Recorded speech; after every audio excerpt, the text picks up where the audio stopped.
So spring is the optimal time to get your laser hair removal done before it gets really hot and sunny.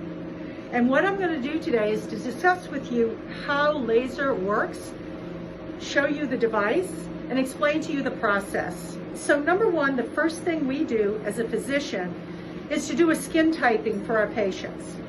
We use what's called the Fitzpatrick skin type, 1 through 6.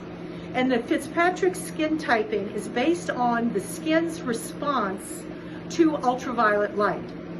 For example, a skin type 1 burns very easily and never tans. A skin type 3 will burn but will easily and gradually tan. Skin type 4 is a little bit more olive, tans a little bit more easily, etc. Most people in the United States these days are skin types 3 and 4 because they are mixed race. So it is very important to have a device that is safe and effective for darker skin types. We use the SplendoX because it's good for all skin types because it uses blended laser technology. Now, how does laser hair removal work? All lasers work by the principle of having a target where the wavelength of energy that is put upon that target is absorbed selectively to generate heat to give a biological response. So what we want is for the bulb hair in the follicle to be heated by absorbing the wavelength of energy. This causes heat to occur and it damages permanently that particular hair follicle. That is why a series needs to be done, because hairs cycle and not all hairs in every follicle are growing at any one particular time. So you need to do cyclical treatments. In addition, it is extremely important that there be no hair on the surface of the skin. Any hair on the surface of the skin will absorb the energy first. This will do two bad things. One, it will cause a burn to the skin, and two, the energy level isn't getting to the target, which is in the bulb underneath the skin. We particularly like this laser because it has two forms of cooling, which protects the epidermis from an unnecessary burn that could leave a discoloration or scar.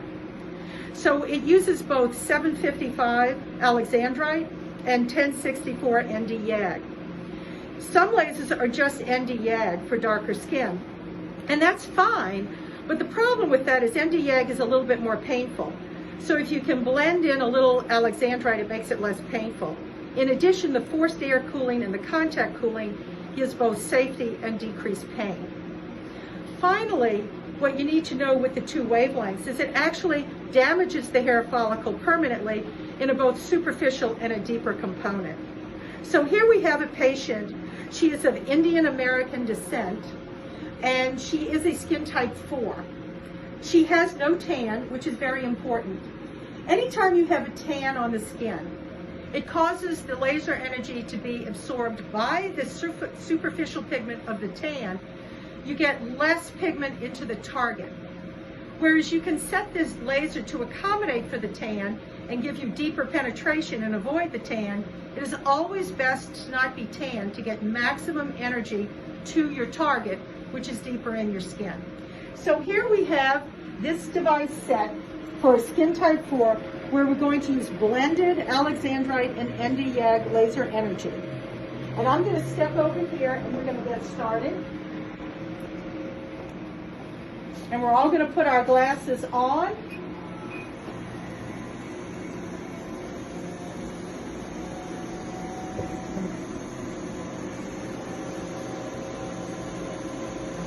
Notice the area is shaved.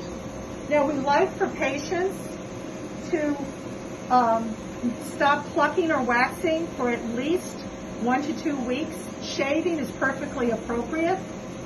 And we like to shave the day of the treatment. We like to see where the hair is. So we're just going to show you this quick little area. We shaved it, and now we're going to go ahead and do the treatment.